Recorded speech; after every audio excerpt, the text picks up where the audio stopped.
Hi everyone, welcome to Soul Mermaids Book Club.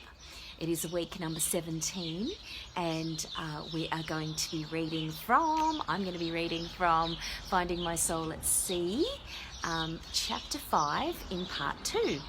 So this one is all about how life is different on board now that I'm teaching the wellness classes and the meditation to the guests as part of the entertainment program. And it really changed the way that my life was on board, and it changed the way that I thought about just everything in general, and it sort of brought that new level of spirituality to my own space, which was very cool.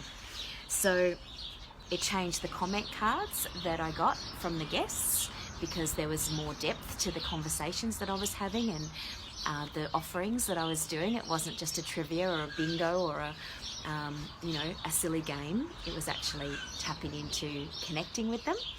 And so the comment cards changed.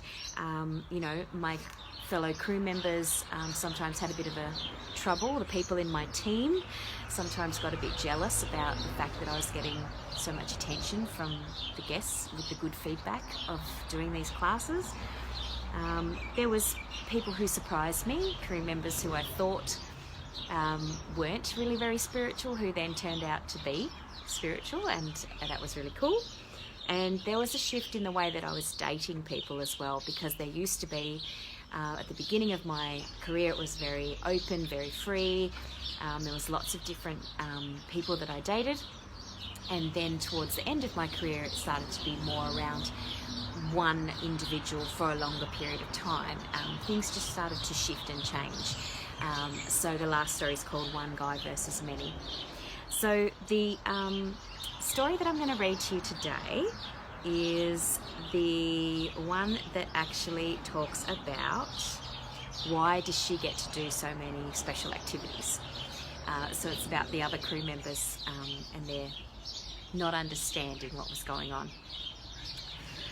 So once I got to my 7th contract, my classes were running like clockwork. I knew the best times to do them, I had my materials ready to go, and I had my presentation down pat for the managers on board. The only people who sometimes took some convincing were the rest of my social host team. Initially, they were okay with me doing my little meditation classes. It was only when they saw how much the guests liked them, and more importantly, me, that they got their noses out of joint. How come you have the meditation classes scheduled at the same time as the bingo? Paul asked. Well, there are 3,000 people on board and not everyone likes to play bingo, I responded. But that means you'll never have to do trivia and bingo on a sea day in the afternoon. He was clearly annoyed. What does it matter, Paul? You and Kim can switch out and Pip can do the morning and evening bingo sessions. You'll all get to do your fair share.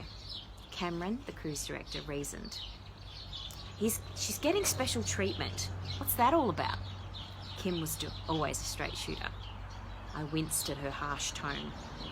No, she had a new idea to offer activities that tap into a certain demographic, and they work. You're both welcome to do the same. Please let me know if you do. Cameron was firm. Ah, said Paul, and they both stormed out of the office in a huff. Thanks for the backup, Cam. I relaxed into my chair. No worries. I can see the activities that you do are really loved by the guests. And you're right, we can do more than one thing at a time to tap into different guests. Okay, let's finish the daily newsletter and then go for a coffee. Okay, cool. I took a deep breath and felt relieved. Thank goodness there were people like Cameron who went into bat for me. I was so grateful.